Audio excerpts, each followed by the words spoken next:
Hi guys, welcome back to our channel. Video எடுக்கிறதுக்கும் மனசு வர மாட்டேங்குது, எடுத்த வீடியோவை அப்லோட் பண்ணுறதுக்கும் மனசு வர மாட்டேங்குது. ஏன் அப்படி தோணுதுன்னு எனக்கே தெரியும். நம்மளும் எப்படியாவது வீடியோ போட்டு யூடியூபர் ஆயிடலான்ட்டு பார்த்தா எங்கிட்ட வழி கிடைக்க மாட்டேங்குது. திரும்புகிற இடமெல்லாம் முட்டு சந்தா தான் இருக்குது. இருந்தாலும் பார்ப்போம், ஏதாவது ஒரு நாளைக்கு நமக்குன்னு வரது நமக்குன்னு கிடைக்காம போயிருமா என்ன? வாய்ப்பு சற்று கம்மி தான். அது ஒன்றும் இல்லை, இது செல்ஃப் மோட்டிவேஷன். நம்மளும் நம்ம சேனலில் ஒரு நல்ல வீடியோ போட்டுற மாட்டோமான்னு ஒரு ஏக்கம். அது இங்கே நெக்ஸ்ட்டு அப்படி தான் இருக்குது. நம்ம வீடியோவில் ஒன்று காட்டுற, நீ ஒன்று பேசுகிற அப்படின்ட்டு நினைக்காது. அது ஒன்றும் இல்லை, ஆதங்கம். இப்போ வாங்க வீடியோ என்னென்னு பார்த்துடலாமா? இந்த வீடியோவை பார்க்குறதுக்கு முன்னாடி இப்போ தான் நம்ம சேனலில் ஃபஸ்ட் டைம் பார்க்குறீங்க அப்படின்னா நம்ம சேனல் சப்ஸ்கிரைப் பண்ணி வச்சுக்கோங்க. மறக்காம அந்த பெல் ஐக்கான் ஆல்ல கொடுத்துக்கோங்க. அப்போ தான் நம்ம போகிற வீடியோ டெய்லி நோட்டிஃபிகேஷன் உங்களை காட்டும். இப்போ வாங்க வீடியோக்குள்ளே போகலாம். ஒரு காலத்துல எல்லாம் நான் இட்லியே திங்காத ஆள். அதுக்குன்னு நான் தோசை லவரும் கிடையாது. ஒரு தோசை 1.5 தோசை அப்படி தான். எனக்கு சோறு மட்டும் இருந்தால் போதும் அப்படின்னு சொன்ன காலம் போய் கடைக்கு போனால் கூட உனக்கு கடையில் ஏதாவது வேணுமான்னு கேட்டால் கூட எனக்கு 2 இட்லி வாங்கி தரியா, 3 இட்லி வாங்கி தரியா, அந்த மாதிரி தான் கேட்க தோணுது. பிரியாணினா எனக்கு ரொம்ப பிடிக்கும். நான் வீட்டில் பிரியாணி செய்கிறேங்கிற பேரில் பிரியாணியோட டேஸ்ட்டே மறந்து போயிடுச்சு. முந்தின வீடியோலேயே நான் சொல்லியிருப்பேன், எங்கள் அப்பா பிரியாணினா அட்டகாசமாக செய்வார். இப்போ இந்த கதைக்கு வரும். நிஜமாவே இந்த ரீசன்ட் டேஸ்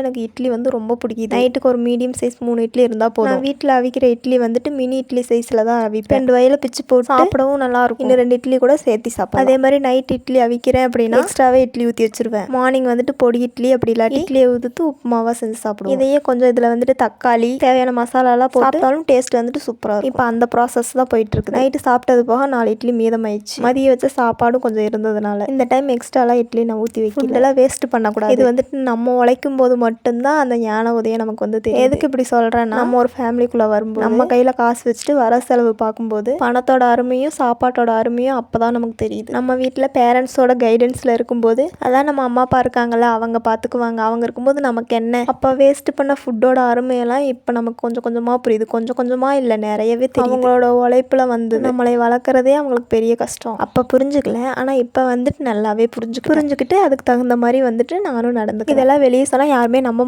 மாட்டாங்கன்னு இல்லை, என்னையே நம்ப மாட்டாங்க. இந்த உலகத்தில் அப்படி ஒரு பேர் கிரியேட் பண்ணி வச்சுருக்கேன். ஐ மீன் எங்கள் வீட்டில் இப்போ இட்லி உப்புமா செய்கிறதுக்காக இட்லியை நல்லா பொடியாக்கிட்டு அது கொஞ்சம் ட்ரையாக தான் இருக்கிற மாதிரி இருக்கும். அதனால் நம்ம கொஞ்சமாக தண்ணி தெளித்து பிணைஞ்சோம் அப்படின்னா அது சாஃப்டாக இருக்கும். இந்த டைப்பில் செய்யும்போது டேஸ்ட் நிஜமாகவே சூப்பராக இருக்கும். அந்த தண்ணி தெளிக்கிறனாலே என்னென்னு தெரியல, ஆனால் சாஃப்டாக இருக்குது. இட்லி சாப்பிட்டுட்டே இருக்கலாம் போல. இட்லி உப்புமா, ரவை, சேமியா, கோதுமை தோசை, கோதுமை ரவை, சப்பாத்தி, பூரி, இதில் ஒன்று கூட எனக்கு பிடிக்கவே பிடிக்காது. ஆனால் இப்போ நான் இட்லி செஞ்சு சாப்பிட்றேன். இப்போ வாங்க இட்லி உப்புமா நான் எப்படி செய்கிறேன்னு பார்க்கலாம். ஆனால் எல்லாருமே ஒரே மாதிரி தான் செய்வோம். இருந்தாலும் ஒரு குட்டி வீடியோ எடுத்து வச்சிருக்கிறேன், பார்த்துடலாம். நான் க்யூட்டாக குட்டி வடை சட்டி ஒன்று எடுத்துகிட்டு வந்தேன். இப்போ அதுதான் அடுப்பில் எடுத்து வச்சுருக்கேன். வடை சட்டி காஞ்சதும் தேவையான அளவு எண்ணெய் ஊற்றிக்கலாம். எண்ணெய் காஞ்சதும் கடுகும் உளுந்தம்பருப்பும் போட்டுக்கலாம். கடுகு உளுந்தம்பருப்பு பொரிஞ்சதுக்கப்புறம் சீரகம் கொஞ்சோண்டு போட்டுக்கலாம். சீரகம் போட்டதுக்கப்புறம் நல்லா பொரிஞ்சு வரட்டும். பெரிய வெங்காயம் சின்னதாக ஒன்று எடுத்து வச்சுருந்தேன், கழுவிட்டு கட் பண்ணி எடுத்து வச்சுக்கலாம். அதுக்கு முன்னாடி வடைப்பருப்பு கொஞ்சம் போட்டுக்கலாம். சூப்பராக கட் பண்ணி வச்சுருக்கிற வெங்காயம், ஒரே ஒரு வரமிளகா, கொஞ்சோண்டு கருவேப்பிலை, அதுவும் போட்டுக்கலாம்.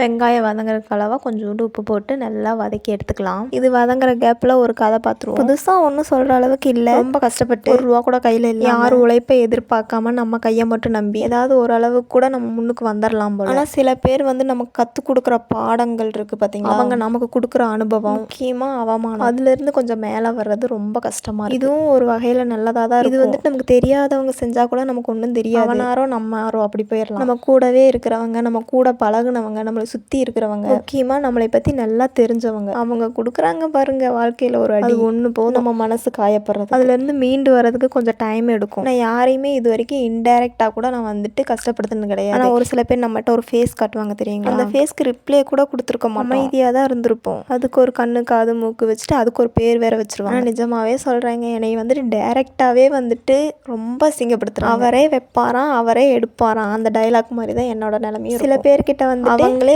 இன்வைட் பண்ணுவாங்களாமா, அவங்களே நம்மளை நோஸ் கட்டும் பண்ணுவாங்க. இன்னும் சில பேர் அவங்களே கால் பண்ணுவாங்களாமா, அதுக்கு அடுத்து அவங்களே டிஸ்கனெக்ட் பண்ணிட்டு போயிடுவாங்களாமா. அவங்க பண்ணுறதெல்லாம் பெரிய தப்பே கிடையாது. இப்போ எதில் அடுத்தவங்க நம்மக்கிட்ட மாட்டுவாங்க அப்படின்னு எதிர்பார்த்துட்டு இருந்திருப்பாங்க. அவங்கள பற்றி நமக்கு நல்லா தெரியும். இருந்தாலும் அடுத்தவங்க முன்னாடி நம்மளை ஈஸியாக விட்டு கொடுத்துட்டு போயிடும். நம்ம எதிர்பார்க்கறதும் நம்மளோட முட்டாள்தனம். அவங்க அப்படிதான் அப்படின்ட்டு எடுத்துட்டும் போக முடியும். சரி, எல்லாமே நம்மளால தான் போல, நம்ம தான் அப்படி இருக்கிறோம் போல அப்படின்ட்டு நம்மளே கொஞ்சம் ஒதுங்கி தள்ளி நின்னா கூட அவங்களுக்கு கண்ணை உறுத்தும் போல. ஆனால் நிஜமாவே இப்படியெல்லாம் இப்படி மனசில் வச்சுக்கவும் கூடாது, அதுவும் தப்பு தான். இருந்தாலும் சில விஷயங்களை வந்துட்டு டைரெக்டாக பேசிடுறது ஆற போட்டு அப்புறமா பேசலான்னு பார்த்தா அடுத்த பிரச்சனையை கொண்டு வந்துருவாங்க. இது எல்லாத்துலேயும் தப்பிக்கணும். ரிலேஷனாக இருந்தாலும் ஃப்ரெண்ட்ஷிப்பாக இருந்தாலும் அளவுக்கு மீறி வச்சுக்க கூடாது. அவங்களுக்கு எப்படி அவங்க ஃபேமிலி முக்கியம்னு தோணுதோ அதே மாட்டம் தானே எல்லாத்துக்குமே ஒரு ஃபேமிலி இருக்கணும்னு நினைக்கணும். அப்படி நினச்சிருந்தா இப்படியெல்லாம் பேச நிஜமாக யார்கிட்ட எப்படி பேசணும்னு தெரிய கூட மாட்டேன். யார் எப்போ எப்படி மாறுவான்னு தெரியல. கொஞ்சம் மன வருத்தம் வந்துட்டு அதிகமாகவே இருக்கு. உதுத்து வச்ச இட்லியை வந்துட்டு போட்டுட்டு மட்டும் பார்த்துட்டு இட்லி உப்புமா இப்போ வந்து ரெடி ஆயிடுச்சு. சூடாக இருக்கும்போதே சாப்பிட்டா டேஸ்ட்டும் கொஞ்சம் நல்லாயிருக்கும். மதியத்துக்கு சாப்பாடு வந்துட்டு அடுத்த ஒரு வீடியோவில் பார்க்கலாம். அது வரைக்கும் பாய்.